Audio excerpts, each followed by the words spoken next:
Good evening, Facebook, YouTube, and Twitter. This is Rich again, back for your third and final video blog of the night for Friday, November 13th, 2015, around 7:40 in the evening, Billerica, Massachusetts.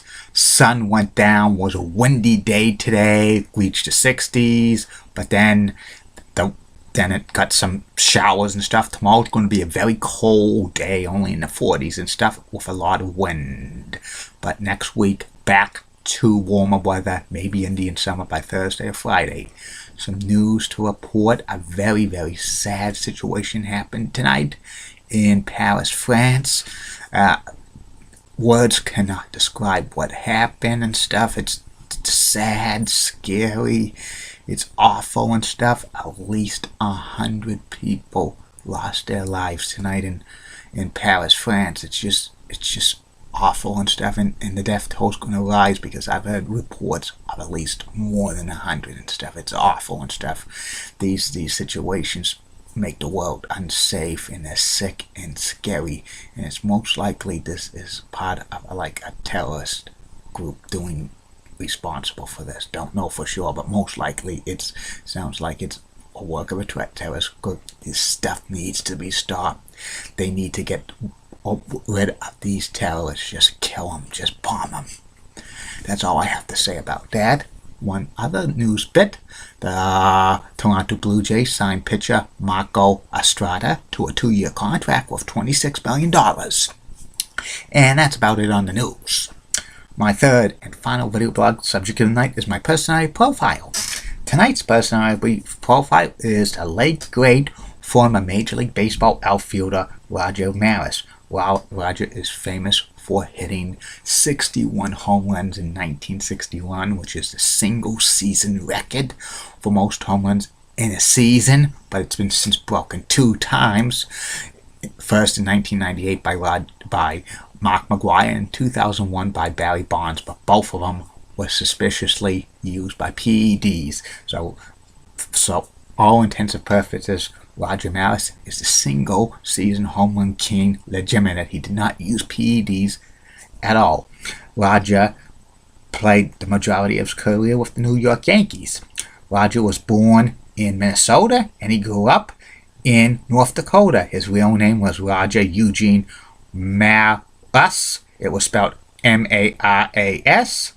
And he was of Croatian descent. And he played baseball and football in high school. He was such a good football player that he was recruited by Oklahoma and to play football, but he turned it down because he wanted to be close to his family, especially one of his brothers was real sick. And then he picked baseball, and he was good at baseball, playing summer league and stuff. And then he was signed by the Cleveland Indians in 1953 for a signing bonus of $15,000. That's a lot of money back in 1953. I think that's triple the amount of what an average family made in 1953. So that was a big signing bonus. And then he bounced around in the minor leagues for 4 seasons.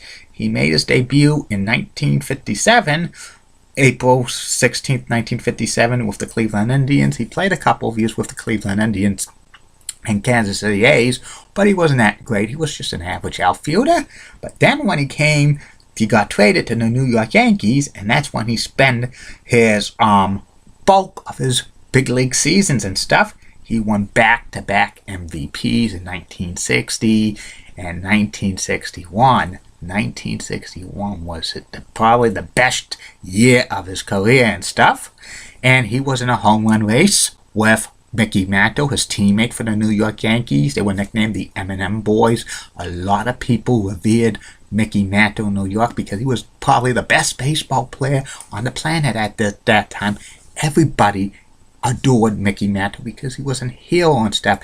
He was one of WWE's Hall of Famer Jim Ross's heroes and stuff, and he was such a great ball player and stuff. And there was a battle to see how many more who could beat Babe Ruth's home run record.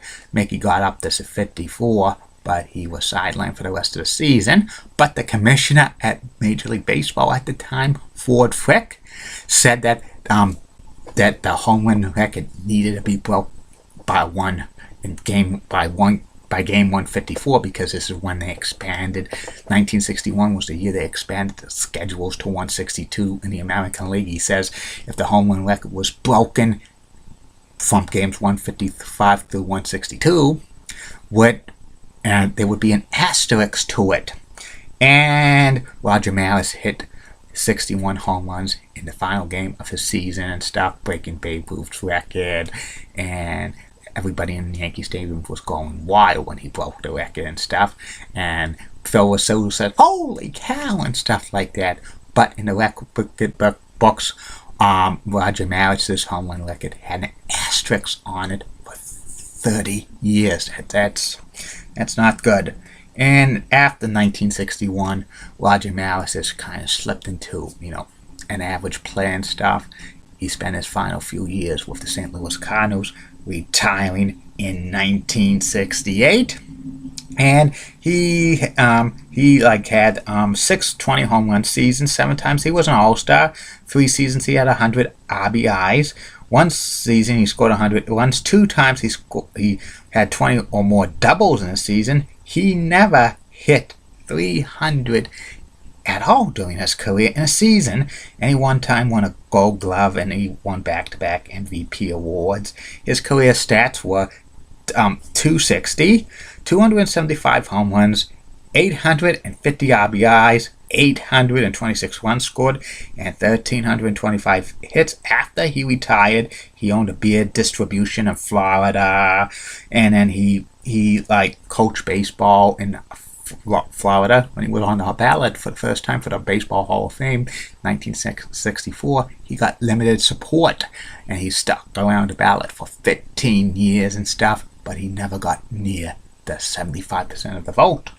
Roger Maris passed away very young in 1985 of Hodgkin's lymphoma at the age of 51. So he was so young when he passed away. The Yankees retired his number 9 shortly thereafter.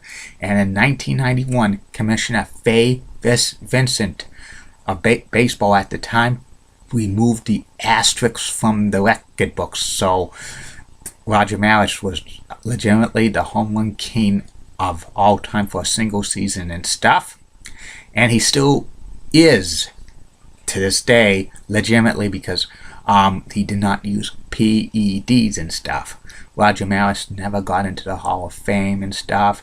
He didn't really have a Hall of Fame career and stuff. It basically, those votes he got on the Hall of Fame ballot were probably for the home run record of 1961 and stuff like that. A couple of times his name's been considered for the Veterans Committee, but he's got limited support, and it's doubtful he'll ever get into the Hall of Fame and stuff. And he doesn't warrant a Hall of Fame career and stuff. Those probably were 2 awesome seasons here, but the rest of his career was average and stuff. And that's about it on Roger Maris. That's about it on these video blogs. I'll be back tomorrow with 3 more video blogs. First video blog will be about the greatest sports stars ever to wear the number 8. Ted Sarandos' favorite number 8. And then the second video blog will be about the NFL Red Zone channel. And the third and final video blog of the night will be the personality profile. Tomorrow's personality profile will be about Mr. October, Baseball Hall of Famer Reggie Jackson. And Sunday is going to be a video blog about former Yankees pitcher Ron Guidry, Louisiana Lightning, and the Gator. Keep calm, everybody. I'm a Julie Bunny guy. Molly Rosenblatt of Fox 35 rocks and has nice legs. Amy Swansea, so stunning. Elizabeth Hart's the best. And in the words of Dee Patel last week, no bus. See you tomorrow, Facebook, YouTube, and Twitter. And good night, everybody.